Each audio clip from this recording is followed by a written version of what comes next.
ভোলার ব্যস্ততম সড়কগুলো দীর্ঘদিন সংস্কার না করায় চলাচলের অযোগ্য অনুপযোগী হয়ে পড়েছেন। তবে বড় বড় গর্তগুলোতে একটুখানি বৃষ্টি হলেই জমে থাকে পানি। বলছিলাম ভোলা শহরের ব্যস্ততম যে সড়কগুলো রয়েছে সেগুলো খানাখন্দকে পরিণত হয়েছে। তবে আমি এই মুহূর্তে রয়েছি জেলা প্রশাসক বাসভবনের সামনে।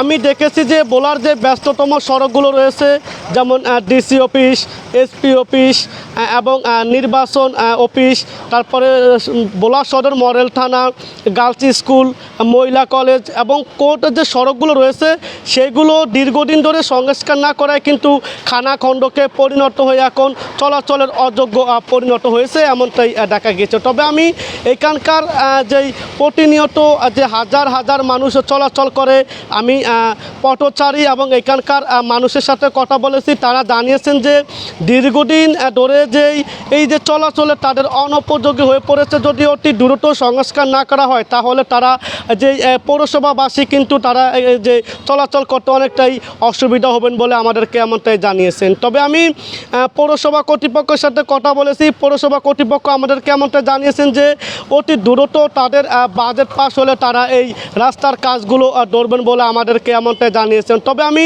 যদি আরেকটি বিষয় জানিয়ে রাখি, আজকে সকাল থেকে ভোলায় গুড়ি গুড়ি বৃষ্টি হয়েছে, কিন্তু এই যে বড় বড় যে গর্তগুলো রয়েছে সেখানে 1 থেকে 2 ইঞ্চি পর্যন্ত এখানে পানি জমে রয়েছেন এবং যারা পথচারী কিংবা জরুরি প্রয়োজনে মানুষজন আসেন তারা কিন্তু অনেকটাই দুর্ভোগে পড়েছেন, এমনটাই দেখা গিয়েছে। তো আমার কাছে ছিল ভোলার পৌরসভার রাস্তা নিয়ে সর্বশেষ পরিস্থিতি।